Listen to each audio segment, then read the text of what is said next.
फंदे, सबसे पहले तुम्हें एक बुरी खबर दे दूँगा।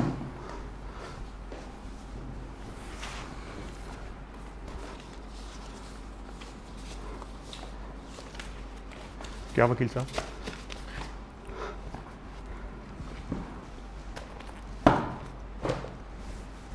आपको सजा मालूम हो गई? फांसी है ना?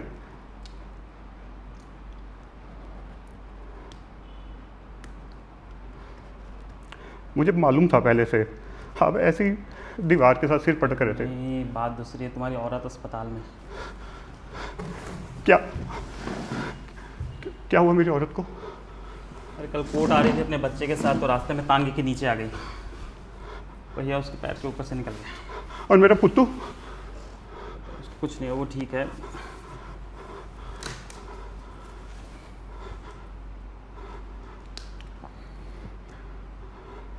और अभी कैसी है मेरी औरत? इससे घबराने वाली कोई बात नहीं, वो 8-10 दिन में वापस घर पे आ जाएगी। ठीक है।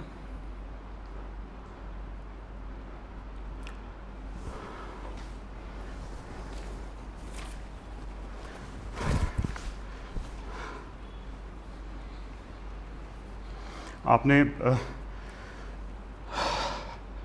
मेरे सर से एक बहुत बड़ा बोझ उतार दिया।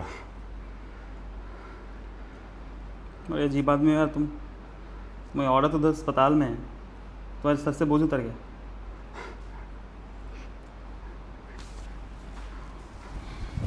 आप नहीं समझोगे वकील साहब, जब वो कोर्ट नहीं आई ना, तो मुझे लगा पता नहीं क्या क्या सोच रहा था मैं उसके बारे में।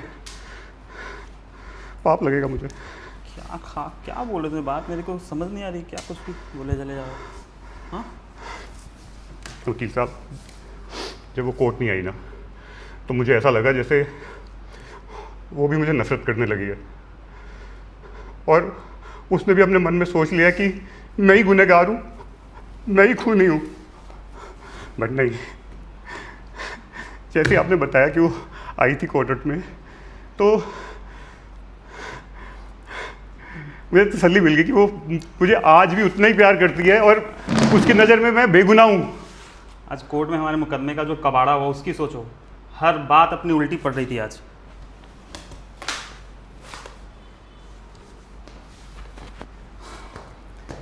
क्या सोचना है उस बारे में वकील साहब? सरकारी वकील ने तो मेरे को फांसी के लिए करार कर ही दिया कि मैं ही मुजरिम हूँ। तुम्हें तो अपने दोस्तों पे बहुत भरोसा था। वो हसरत, करामतुल्लाह खान सब कहता था कि सब तुम्हारे साथ रहेंगे, सब तुम्हारे खिलाफ बोलते गए। वो झूठ पे झूठ बोले जा रहे थे, और आपने एक बार भी कुछ बोला उनको? मुझे कोई रास्ता नहीं समझ में आ रहा था बंदी, समझिए पता नहीं क्या हो जाता है मुझे। और तुम्हारी औरत, वो भी तो कोर्ट नहीं आ सकी, उसके मुंह से तुम्हारे इस मानसिक हालत का मैं नक्शा पूरे कोर्ट के सामने रखना चाहता था, पर बदकिस्मती देखो। बट एक आदमी था ना, भोला, मेरे लिए खड़ा था वो वहाँ पे। खड़ा था भोला तुम्हारे लिए? तुम्हें अंदाज भी है कि भोला ने तुम्हारे इस केस का क्या सत्यानाश करा है? इस तरह से कोर्ट में जवाब दिए जाते हैं साहब, उसने एक एक बात ठीक बोली थी, एक एक बात ठीक बोली उसने मेरे लिए, और आखिर तक खड़ा रहा वो मेरे लिए। नहीं फंदी, तुम्हें सबसे बड़ा इसी ने मुश्किल करी है। ऐसे नहीं बोला जाता कोर्ट में। और मैं उसको इशारा कर रहा था कि बैठ जा बैठ जा, बट उसके मन में जो आ रहा था, भके जा रहा है। नहीं, मुझे आप पे बिल्कुल भरोसा नहीं है, रत्ती भर का भरोसा नहीं है मुझे आप पे। ठीक है? किस पे? भोला पे भरोसा है? बिल्कुल भरोसा है मुझे उस पर। हाँ तो खड़े हो जा कटघरे में, और जिस तरह से सरकारी वकील ने सवाल किए थे ना, मैं करता हूँ, और जैसे भोला ने जवाब दिए तो तुम देना। समझ में आ जाएगा कि उसने कैसे दुर्दशा करी तुम्हारी इस केस की। करो करो, खड़ूंगा मैं, करो। ठीक है।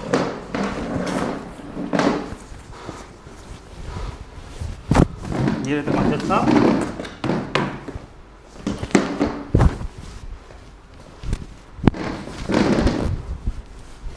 योर ऑनर, मैं बचाव के गवाह नंबर 2 भोलावल काशीनाथ से कुछ सवाल करने की इजाज़त चाहता हूँ। इजाज़त है। तुम्हारा नाम भोलावल काशीनाथ है? हाँ जी। कहाँ रहते तुम?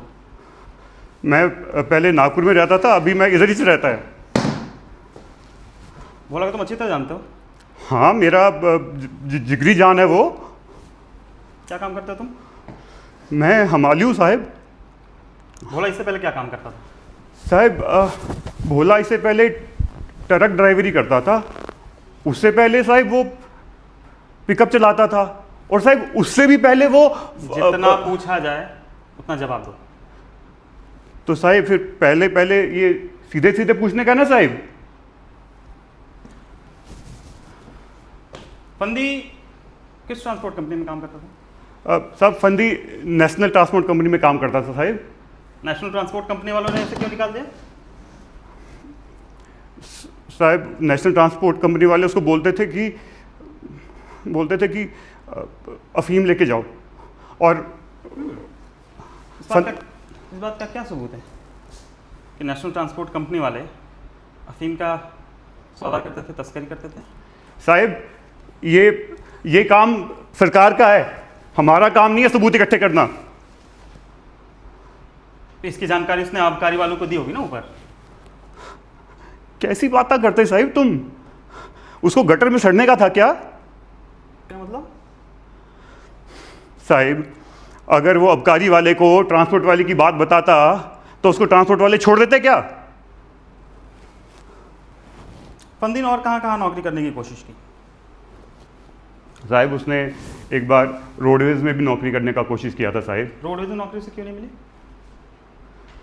साहब फंदी बोला कि रोडवेज वालों ने उससे 300 रुपये का रिश्वत मांगा साहब। तो इसकी शिकायत उसने ऊपर की होगी ना? साहब जैसे ही वो ऊपर गया उसने 400 रुपये मांगा।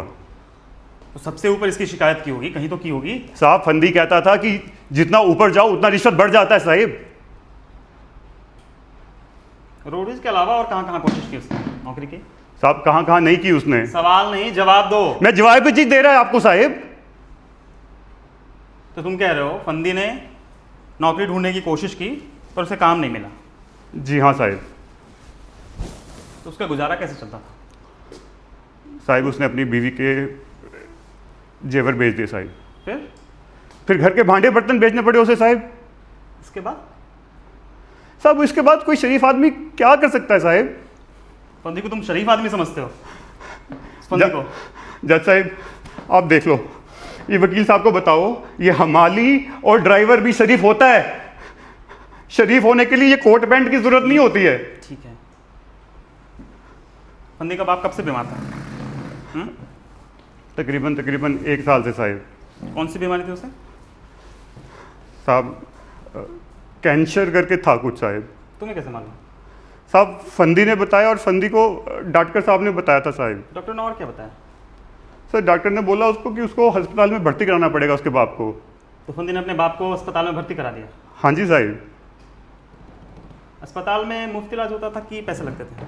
साहब अस्पताल फोकट का था, पर वहाँ पर जो नर्स होती थी और डॉक्टर होता था उसका चाय पानी करना पड़ता था साहब, और बाहर जाके दवाई लेके आना पड़ता था साहब।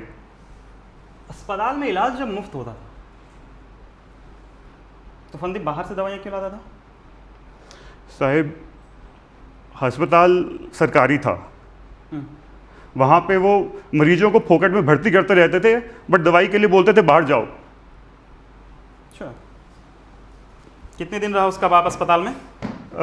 तकरीबन 1 महीना साहब। उसके बाद? साहब उसके बाद अस्पताल वालों ने बोला कि अब यहाँ और दारू दवा नहीं होगा, इसको तुम बम्बई बड़े डॉक्टर के पास लेकर जाओ। तो फंदी अपने बाप को बम्बई लेके गया, सही? हाँ जी साहब। पर फंदी के पास तो पैसे नहीं थे, वो तो बेकार था ना? हाँ जी साहब। पैसे कहाँ से आए? साहब उसने कर्जा लिया। किससे? हरकतुल्ला से साहब।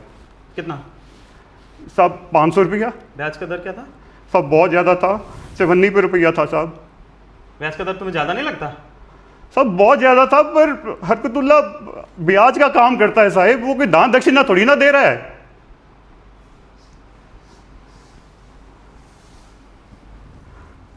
तो बम्बई के डॉक्टर ने क्या कहा? उसके बाप को?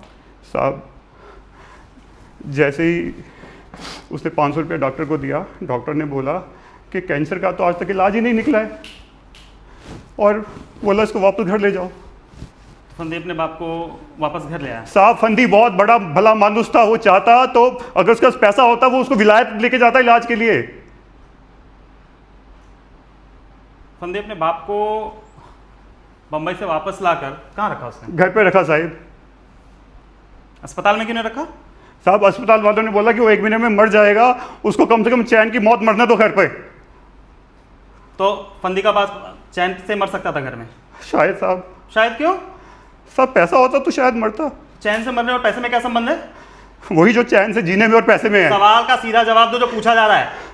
साहब उसको घर के अंदर 3 दफा इंजेक्शन चाहिए था, दर्द होती थी उसको। इंजेक्शन क्यों चाहिए था उसको बेहोशी का? साहब उसका बाप रोता था, चिल्लाता था, बॉम्ब मारता था, जमीन पे सड़क पे पैर पटक पटक के रोता था, बोलता था या तो इंजेक्शन दो या मार दो मुझको। तो फंदी के पास इंजेक्शन के लिए पैसे नहीं थे? नहीं थे साहब। तो मौत देने के लिए हाथ था? हाँ साहब। तो उन हाथों से क्या किया उसने? उसने मार दिया उसको।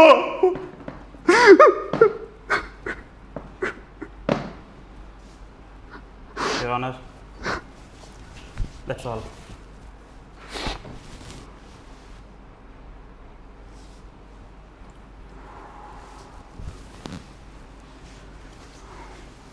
देखा फंदी किस तरह से बोला कि मुझसे सरकारी वकील ने सब कुछ सच उगलवा दिया।